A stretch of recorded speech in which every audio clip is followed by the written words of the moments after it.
Ukraine's new Western-backed President Petro Poroshenko got down Sunday to the Herculean task of pacifying a deadly pro-Kremlin insurgency and averting a devastating Russian gas cut.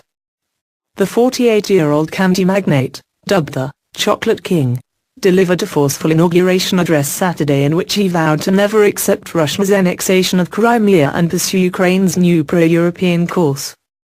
And he flatly rejected dialogue with gangsters and killers, who have declared independence in two heavily Russified eastern regions and are waging a bloody campaigns against Ukrainian forces at Kiev, and the West accused the Kremlin of choreographing.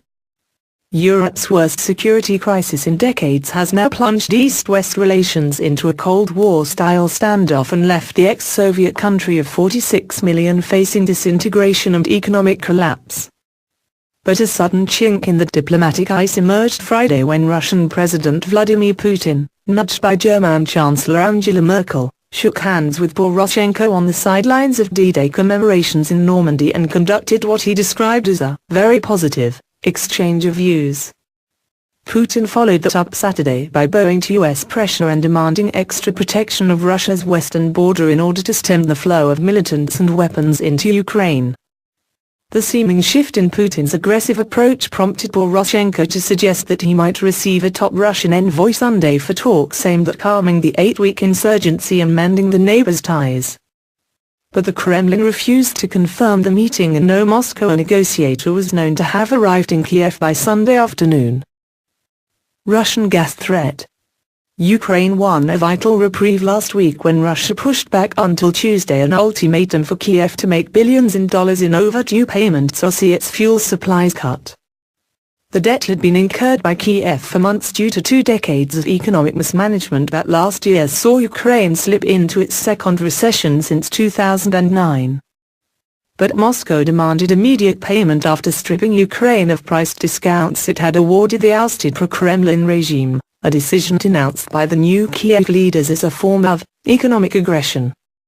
Ukrainian transits of Russian gas supply about 15% of European needs despite efforts to reduce that dependence following similar interruptions in 2006 and 2009.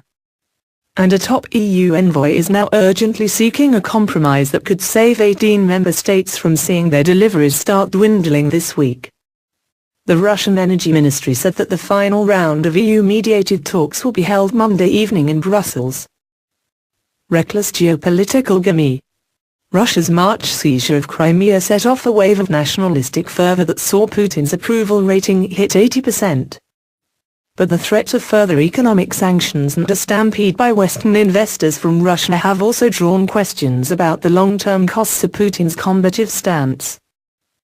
With his Ukrainian escapade, Vladimir Putin embroiled the entire country in a reckless geopolitical game, making the Russian people hostage to his own ambitions, former Russian Prime Minister and heavy Putin critic Mikhail Kasyanov wrote in a blog post.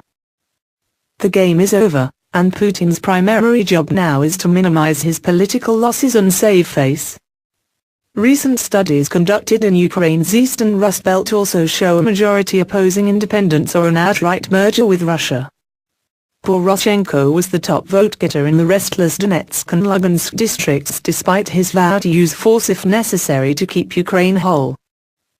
As strange as it may seem, it is these very imperialistic ambitions of Putin that made the people of Ukraine start to increasingly demonstrate the unity of a hardened nation, respected military analyst Valentin Badrake wrote in Kiev's Zerkalo Tizhny Weekly.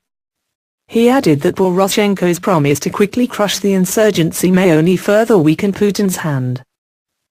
One theory says that the Kremlin leader's compliance directly depends on Kiev's military success, Tizhny wrote.